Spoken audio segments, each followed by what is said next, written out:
A delegation from the All India Democratic Women's Association Tripura State Committee submitted a 7-point memorandum to the Director General of Police at the police headquarters today, expressing grave concern over the recent surge in crimes against women.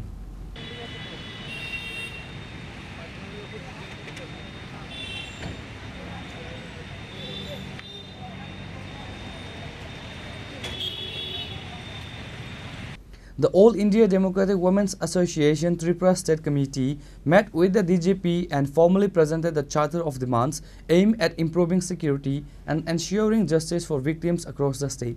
তারা সবাই লক্ষ্য করছেন যে September এবং October মাসের এই কয়েকদিনের মধ্যে রাজ্যে যে নারীদের উপর নির্যাতন 14 মাসের শিশু থেকে 72 বছরের বয়স্ক নারী পর্যন্ত আজকে দর্শন এবং দর্শনের পর খুন হয়ে যাচ্ছে।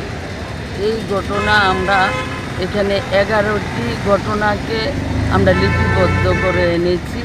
মাননীয় পুলিশের মহানির্দেশকের কাছে আমরা এখানে প্রতিনিধিত্বমূলক ডেপুটেশনে যাব। এই ঘটনাগুলি নিয়ে আমরা এখানে 7 দফা দাবি আমরা এখানে রাখব। এই ঘটনাগুলো উল্লেখ করে এবং 7 দফা দাবি আমরা রাখব যে নারী নির্যাতনের সঙ্গে যুক্ত আসামিদের দৃষ্টান্তমূলক শাস্তি দিতে হবে।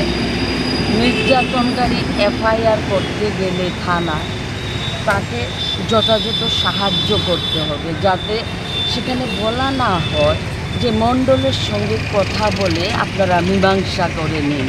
এই ধরনের কথা যাতে না শুনতে হয় এবং যিনি মামলা আয়ু উনি যাতে সেখানে সঠিকভাবে ভূমিকা গ্রহণ করেন। তাছাড়া নির্যাতিতা নারী তার মামলা করার পর তার নিরাপত্তার ব্যবস্থা যাতে করা হয় এবং শারীরিকভাবে যারা নির্যাতিত হয়েছেন তাদেরকে সরকারিভাবে চিকিৎসার ব্যবস্থা করতে হবে এবং খুন হওয়া যে পরিবার আছে, পরিবারের সদস্য আছে, যেখানে পরিবারের সদস্য খুন হয়েছে তাদেরকে আর্থিকভাবে সাহায্য করতে হবে। বিশেষ করে আমরা 14 মাসের যে শিশুটি পানিসাগরে খুন হয়েছেন, দর্শনের পর খুন হয়েছেন, তার যে মা, এই মাকে, অসহায় মাকে আর্থিকভাবে সাহায্য করতে হবে। এই বিষয়গুলো নিয়ে আজকে আমরা এখানে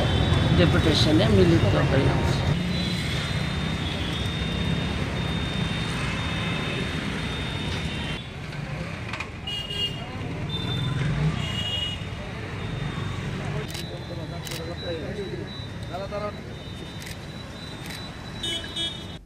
Reported by Pranav from Agartala, Chini Khorang.